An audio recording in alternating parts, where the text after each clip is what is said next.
Hello everyone, good morning. Good morning, it's Sunday. Simba tayo para magpasalamat sa blessings na natatanggap natin araw-araw. So sa isang linggo, isang beses lang naman. So, mag-church muna tayo para magpasalamat.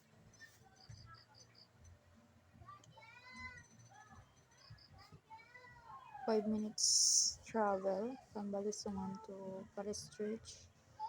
Dahil mabilis ang aming takbo.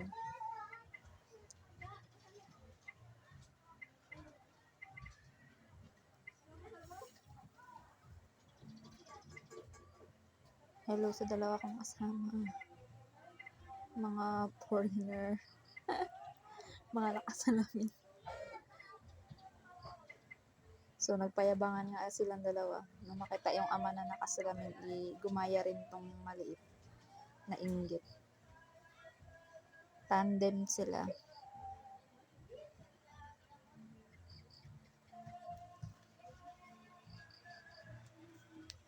Buti na lang mainit. Minsan kasi hindi kami nakakapagsimba, umuulan kasi. Dahil nakamotor lang, so mababasa. Tapos walang kapote, taghirap.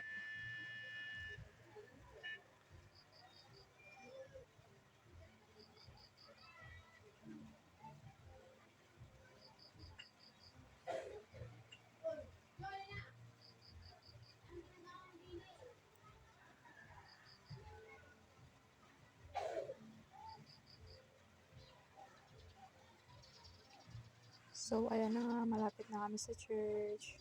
Ang ganda ng ulap. Bughaw na may puti. White and blue.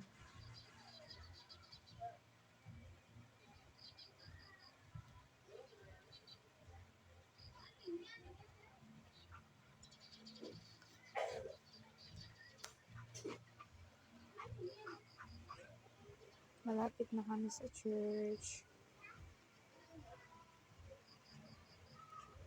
Pinag-pray ko talaga na hindi kami malate. Hindi ko kasi ma-feel kapag late na eh. Gusto ko kasi yun talagang from the start. Oh, ang ganda ng langit.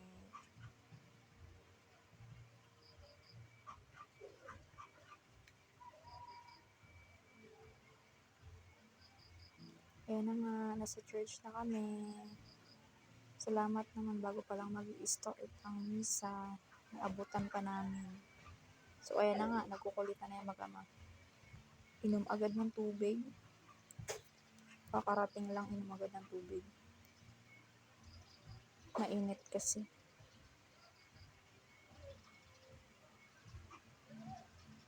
So ayan na naman si Kulit. Nakaakyat na agad. Ayaw talaga magpaawat eh.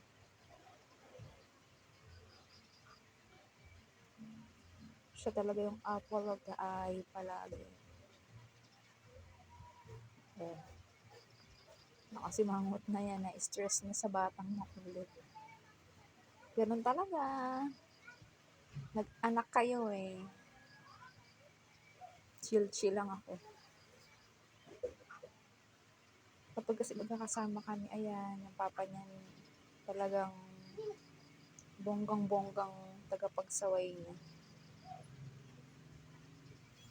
Hinahayaan ko sila ba para naman hindi ako lagi ang stress. Siyempre, araw-araw ko yung kasama sa school, so nakaka-stress minsan. So, sobrang kulit ba. Pero sabi nga nila, bata, kaya normal lang maging makulit.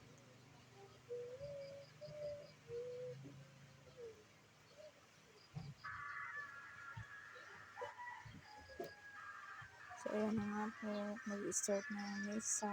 Misa pala. Nainip na tong makulit na to.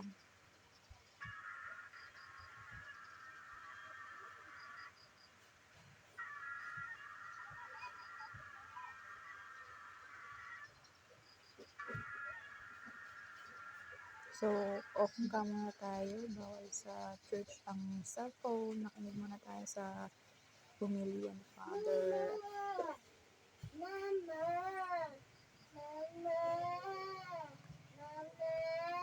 Quiet, please. So, ayan na nga. Tapos ng simba. Hanap muna kami ng barbershop at magpapagupit si partner. Dahil pwede na raw pagpugara ng uwak ang kanyang buhok. Walang, wow, ang naglulugo ng ulap. Sobrang init. Mama! I said quiet. Mama!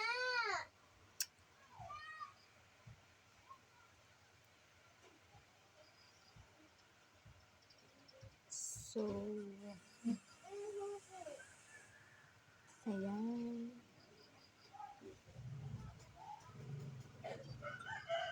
Nasa Fisheries na kami malapit.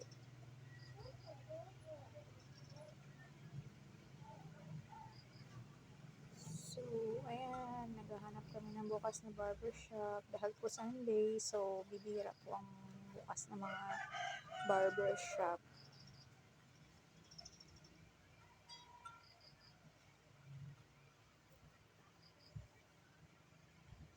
Papunta na nga po kami ng pier. Kakahanap ng bukas na barbershop.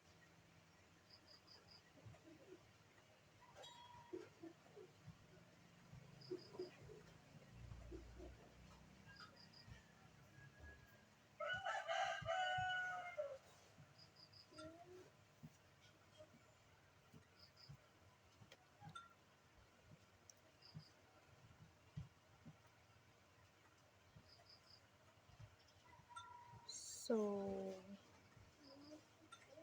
wala po kami nahanap na bukas na barbershop malapit dito. Babalik kami sa mismong bayan, sa sentro. Para doon maghanap. Ayan, may nahanap na kami.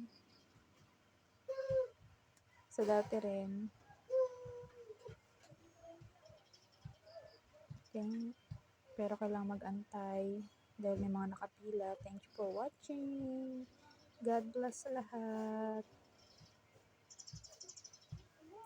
Bye!